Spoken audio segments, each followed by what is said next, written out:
Hello बच्चों, आज की इस वीडियो में आपका स्वागत है। आज हम लोग एग्जाम्पल 3.1 जो कि आपका chapter 2 motion in straight line का क्लास 11 का फिजिक्स का आ रहा है, अभी उसको हम लोग सॉल्व करेंगे। तो यहाँ पे आप देख सकते हो कि यहाँ पे क्या दिया है। एग्जाम्पल 3.1 में यहाँ पे लिखा है कि a car is moving along a straight line में मोशन का उसका मोशन है से ओपी, मतलब ओ से शुरुआत हो रहा है और पी तक जा रहा है। तो यहाँ पे देख सकते हो कि स्ट्रेट लाइन को यहाँ पे एक्स एक्सिस में वो रिप्रेजेंट किया है और यहाँ पे ओरिजिन लिया है। और ओरिजिन का जो लेफ्ट डायरेक्शन में आप देख सकते हो ये माइनस एक्स एक्सिस में लिखा है, और जो राइट डायरेक्शन में ओरिजिन का देखोगे तो ये हो जाएगा प्लस एक्स एक्सिस में रिप्रेजेंट किया है।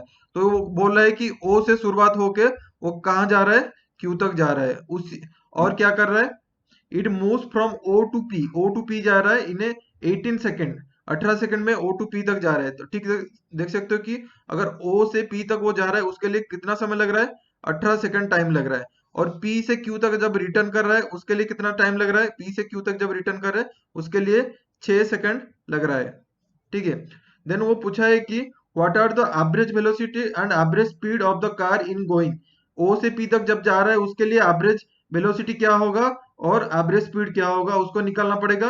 और एक तो कैसे, फ्रॉम ओ टू पी तक जब जा रहा है और बैक टू क्यू आ रहा है, मतलब ओ से पी तक जाएगा, उसके बाद पी से क्यू तक आएगा, उसी समय एवरेज वेलोसिटी और एवरेज स्पीड को निकालना है। तो चलिए शुरुआत करते हैं पहले केस में। तो पहले केस में अगर देखेंगे तो पहले केस में देखेंगे तो यहाँ पे दिखेंगे ओ से पी तक जा रहा है। तो इनिशियल पॉइंट क्या है, ओ है, और फाइनल पॉइंट है पी यहाँ पे। ठीक है, तो उसके लिए पहला केस देखेंगे एवरेज वेलोसिटी। और एवरेज वेलोसिटी का फॉर्मूला आपको पता है कि वो क्या है, displacement by time, displacement by total time. और डिस्प्लेसमेंट क्या है, shortest distance between two point, shortest distance between two point. तो यहाँ पे कौन सा वाला पॉइंट आएगा, ओ से पी तक जा रहा है, मतलब इस दोनों के बीच में जो डिस्टेंस होगा शॉर्टेस्ट डिस्टेंस, हम लोग उसको डिस्प्लेसमेंट लेंगे। तो डिस्प्लेसमेंट क्या होगा, ओ से शुरुआत होके वो पी तक जा रहा है। तो यहाँ पे देख सकते हो 0 से स्टार्ट हो रहा है और कितना जा रहा है, 360 तक जा रहा है। यहाँ पे देख सकते हो ये 360 है।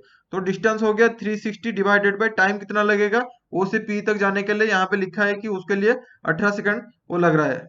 तो इसको अगर हिसाब करेंगे तो क्या होगा, 18 इंटू टू इज 36, तो यहाँ पे 20 आ जाएगा अगर काटेंगे तो 20 मीटर पर सेकंड आपका निकल रहा है। लेकिन इसका डायरेक्शन क्या होगा, पॉजिटिव एक्स एक्सिस में जा रहा है। ठीक है, क्योंकि वेलोसिटी एक तो वेक्टर है, तो आप डायरेक्शन भी यहाँ पे बोल सकते हो कि ये पॉजिटिव एक्स एक्सिस में जा सकता है, वेक्टर।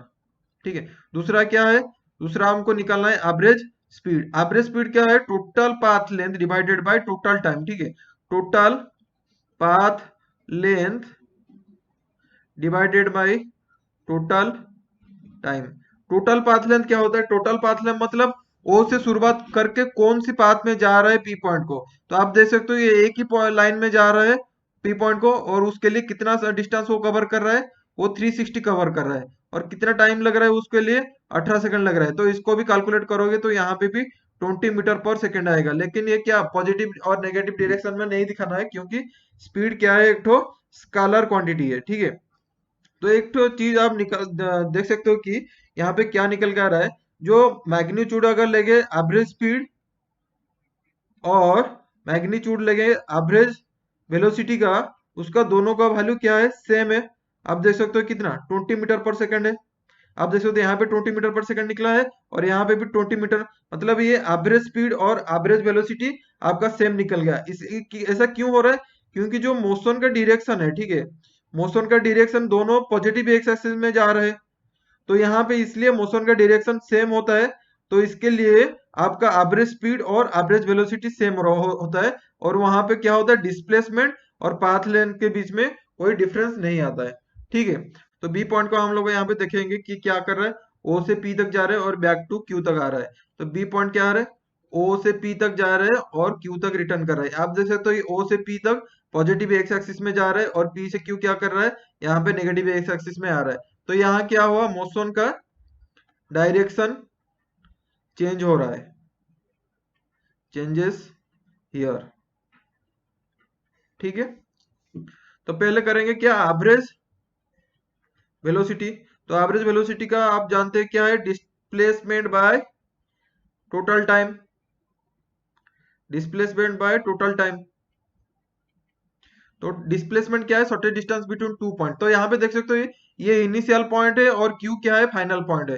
तो इन दोनों के बीच में अगर शॉर्टेज डिस्टेंस देखोगे तो क्या है, ये आपका हो गया ओ और ये हो गया क्यू। तो आप देख सकते हो कि 0 से स्टार्ट होकर 240 तक वो आ रहा है। तो आप देख सकते हो कि डिस्प्लेसमेंट हो गया 240। टोटल टाइम कितना लग रहा है इन दोनों को जाने के लिए, तो पहले जाएगा 18 सेकेंड, उसके बाद 6 सेकेंड यहाँ पे रिटर्न करेगा। तो टाइम तो आएगा, तो टाइम इसलिए 18 + 6 यहाँ पे हो जाएगा टोटल टाइम।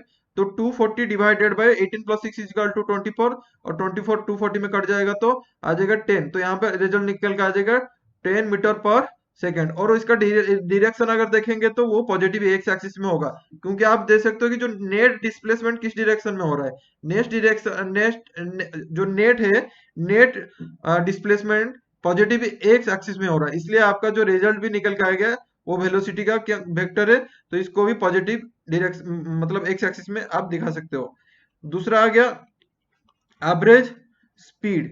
तो एक तो देख सकते हो कि एवरेज स्पीड के लिए क्या है, total path length divided by total time. ठीक है, तो टोटल पाथ लेंथ क्या है, टोटल पाथ लेंथ क्या, पहले से ओ से पी तक जा रहा है, उसके बाद क्या कर रहा है, पी से क्यू तक रिटर्न कर रहा है। तो और टोटल टाइम क्या, 18 सेकेंड ओ से पी तक जाने के लिए, और पी से क्यू तक आने के लिए 6 सेकेंड लग रहा है। ओ से पी तक हम लोग जानते हैं कि ये 360 है, और पी से क्यू क्या होगा, मतलब इस दोनों के बीच में अगर देखोगे तो ये हो गया 360 और ये हो गया 240। तो 360 माइनस 240 अगर करोगे तो आपका हो जाएगा 120। तो ये जो पी क्यू का डिस्टेंस हो जाएगा 120। तो और 18 + 6 इक्वल टू 24। अगर 360 और 120 को ऐड करोगे तो 480 हो जाएगा, और डिवाइडेड बाय 24। अगर इसको काटोगे तो 20 आ जाएगा। 24 इंटू 2 इक्वल टू 48। तो आपका आ जाएगा 20 मीटर पर सेकेंड। इसका कुछ डायरेक्शन नहीं रहेगा, क्योंकि स्पीड एक तो स्केलर क्वांटिटी है। तो आप यहाँ पे देख सकते हो एक चीज, जो एवरेज स्पीड है उसका अगर मैग्नीट्यूड लेंगे एवरेज वेलोसिटी के साथ, क्या वो सेम आएगा। आप देख सकते हो इसका आ गया 10 मीटर पर सेकेंड और 20 मीटर पर सेकेंड, ये कभी भी सेम नहीं आएगा। ऑलवेज क्या होगा, ऑलवेज ग्रेटर देन आएगा। ठीक है, तो ऑलवेज ये क्या हो जाएगा, average speed always greater than average velocity, क्योंकि यहाँ पे मोशन का डायरेक्शन चेंज हो रहा है। पहले पॉजिटिव एक्स डायरेक्शन में जा रहा था, उसके बाद माइनस एक्स डायरेक्शन में वो रिटर्न कर रहा है। तो इसलिए आप देख सकते हो कि जो एवरेज स्पीड है वो ग्रेटर देन रहता है एवरेज वेलोसिटी में। तो अगर इस वीडियो को आपको देखने के बाद आपको डाउट क्लियर हो गया तो प्लीज कमेंट सेक्शन में जाके कुछ भी लिख सकते हो। अगर डाउट है तो प्लीज वहां पे लिखो। Thank you for seeing my video.